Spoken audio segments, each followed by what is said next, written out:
Dear friends, அன்பின் வாழ்த்துக்கள். ஆண்டவரும் இரட்சகருமாகிய இயேசு கிறிஸ்துவின் இனிய நாமத்திலே உங்களை வாழ்த்துகிறேன். ஆண்டவருடைய உபதேசத்தை கேட்டிருக்கிற நாம் அதில் நிலைத்திருக்க வேண்டும் என்பதை ஆண்டவர் கற்றுத்தருகிறார். யோவான் 8:31 சொல்லப்பட்டது போல, நீங்கள் என்னுடைய உபதேசத்தில் நிலைத்திருந்தால் மெய்யாகவே எனக்கு சீசராக இருப்பீர்கள். நானும் அவருடைய சீசனாக மாற வேண்டும் என்றால் அவரிடத்திலிருந்து கற்றுக்கொண்ட, அவரிடத்திலிருந்து பெற்றுக்கொண்ட ரட்சிப்பின் அனுபவத்திலே அனுதினமும் வேரூன்றி நிலைத்திருக்க வேண்டும். லூக்கா 8ஆம் அதிகாரத்தை குறித்து நாம் தியானித்துக் கொண்டிருக்கிறோம். விதைக்கிற அந்த உவமையிலே இரண்டாவது அவர் சொல்லுகிறார் 8:13 கற்பாறையின் மேல் விதைக்கப்பட்ட விதை. அது 6வது வசனத்தில் என்ன சொல்றாரு? சில விதை கற்பாறையின் மேல் விழுந்தது, அது முளைத்த பின் அதற்கு ஈரம் இல்லாததினாலே உலர்ந்து போயிற்று. அதுக்கு ப்ராப்ளம் என்னன்னா, ஈரம் இல்லை.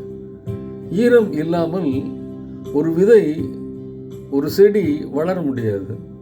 அதற்கு ஆண்டவர் கொடுக்கிற விளக்கம்தான் 13வது வசனத்தில், கற்பாறையின் மேலே விதைக்கப்பட்டவர்கள் கேட்கும்போது சந்தோஷத்துடனே வசனத்தை ஏற்றுக்கொள்கிறார்கள். அவங்கள்ட்ட குறையில்லை, நல்லா கேட்குறாங்க, சந்தோஷத்தோடு ஏற்றுக்கொள்கிறார்கள். ஆனால் தங்களுக்குள்ளே வேர் கொள்ளாதபடியினாலே கொஞ்ச காலம் மாத்திரம் விசுவாசித்து சோதனை காலத்திலே பின்வாங்கி போகிறார்கள். 2 காலம், விசுவாச காலம், சோதனை காலம். இந்த விசுவாச காலத்திலே சோதனை வரும் பொழுது கொஞ்ச காலம் மட்டும் நிலைத்திருக்கிறாங்க, அப்புறம் பின்வாங்கி போகிறார்கள். இவர்களாலும் பலன் கொடுக்க முடியாது, பயன் இல்லை.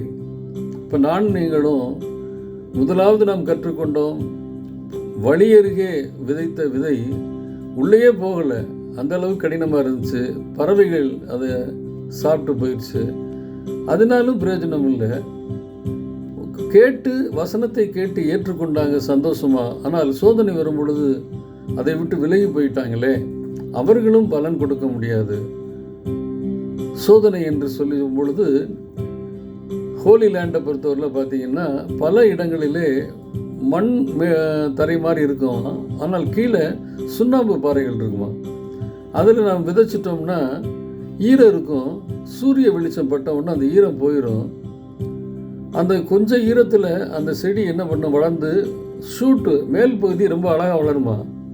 ஆனால் கீழ்ப்பகுதி பார்த்திங்கன்னா வேறு ஊன்ற முடியாதபடி கொஞ்ச நாள் நல்லா இருக்கும், அப்புறம் ஈரம் சூரிய வெளிச்சத்தினால போகும் பொழுது அந்த வேர் காஞ்சி போனதுனால அது ரூட்லெஸ் பிளான்ட்டாக மாறிடுது. ரூட்லெஸ் பிளான்ட் என்ன ஆயிரும்? உலர்ந்து போயிடும். அதுபோல தான் நம்முடைய வாழ்க்கை. ஆண்டவருடைய வார்த்தையை கேட்டு அதிலே நிலைத்திருந்து வேரூன்றி நிலைத்திருக்கும் பொழுதுதான் கனி கொடுக்க முடியும். சோதனை வரும் பொழுது ஆண்டவரிடத்திலே நாம் அதை அறிக்கை செய்து, ஆண்டவரே எனக்கு பலன் கொடுங்கன்னு சொல்லி கேட்கும் பொழுது அந்த சோதனை காலத்தை நான் மேற்கொள்ள முடியும். இல்லைன்னா இருதயமாகிய அந்த கற்பாறையிலே கொஞ்சம் ஈரம் இருக்கும், அது சோதனை வந்த உடனே ஒன்றும் இல்லாமல் உலர்ந்து போயிடும்.